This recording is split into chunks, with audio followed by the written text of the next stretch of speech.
Hey, it's me, MLB. Chapter 9 of Touched is up. Why is he meddling is the title. You nodded sadly. Man, I'm really screwed up by what my dad has told us about our quirk. So much so that I have a panic attack when someone asks me about it. This sucks. I just want to be able to use it for good and not to have to be so secretive, you thought. I know you don't say much, but if you ever need to talk, I'm here too, Hawks said gently. Why me? You asked, that burning question that had been nagging at the back of your mind. Why you what? Hawks asked innocently. Why me? Why have you been wasting time in talking to me and being so friendly with me? You asked bashfully, looking down at the floor. Isn't it obvious? He asked with a small chuckle. It's because I like you, Ian. Your face felt hot, heartbeat going wild.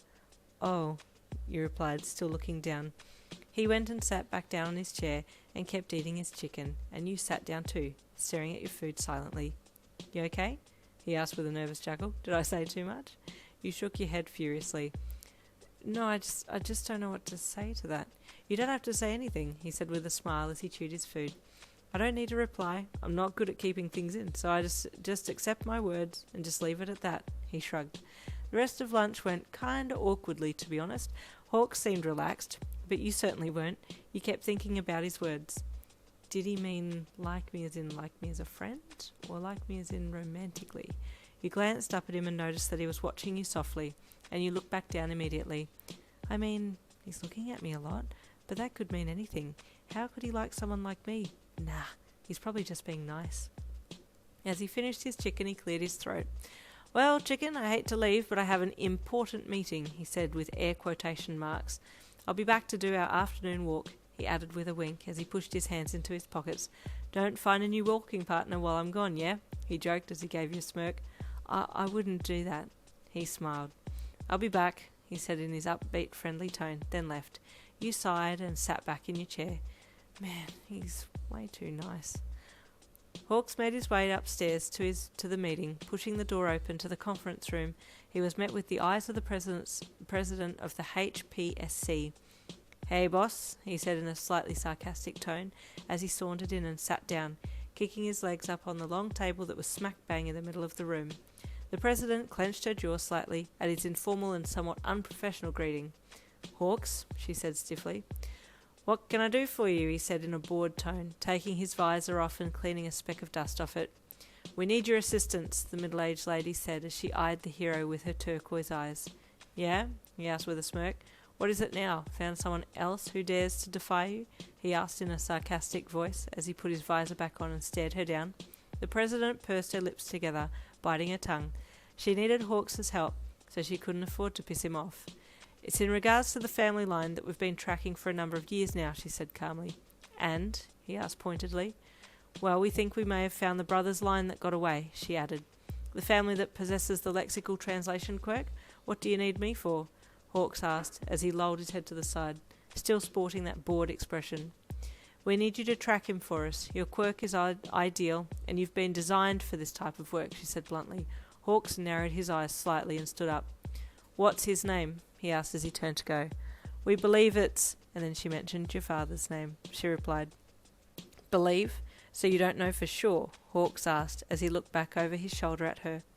That's what we need from you, the president said. We need you to confirm that it's him, and if it is, we'll make a move. Yeah, Hawks replied, holding a hand up as he left. I'm on it. The president's face fell as Hawks left the room. He was their best agent, but he was somewhat hard to work with.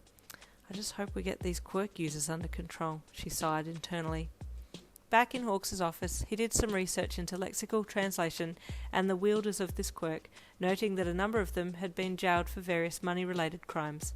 Bit of a dodgy bunch, but he thought as he looked through the files. He typed your father's name into the search bar, and a profile of scarce information popped up, including a photo of your father and his work location. A number of agents documented their visitation of the business, with none being able to accurately identify your father as one of the men who had this quirk, but all were highly suspicious that it was him. It was also noted that the man had a wife and an only daughter, but both wife and daughter's name were unknown. Hawks sat back and rubbed his chin thoughtfully. Best I have a look around and see what I can find, he thought as he glanced at the clock. Whoops, not today though. Got to walk in to Mr. Ligman's office soon. He looked back at the computer and was about to close all the tabs down when he was struck with curiosity. Reaching forward, he typed your name into the search bar. Your name popped up and all of your information along with it. He read through the details and clicked through the subsequent pages. You were clean, no criminal record, and he laughed at himself for being so silly. She's far too shy. She'd never be able to break the law. Just then an article caught his attention. You had been involved in a bus accident when you were a teen, and it made the headlines. The interesting thing was that everyone on the bus was from a well-known quirkless school, but witness reports indicated that someone on the bus had used a quirk that made people feel less anxious. Someone else had mentioned that they had felt better after being touched, but they couldn't remember by who. He hummed thoughtfully and tucked that information into the back of his mind. He still believed that you had a quirk and that you weren't telling him what it was.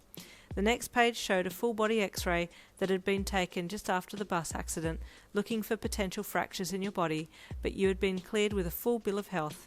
As Hawks zoomed into the lower portion of the x-ray, he saw the telltale sign of someone that possessed a quirk, only a single joint in the pinky toe. He raised an eyebrow as he looked at the screen. This is interesting, he thought as he closed all the tabs down and turned his computer off. Well, Hook seems very suspicious. We'll have to find out what happens in the next chapter, coming tomorrow.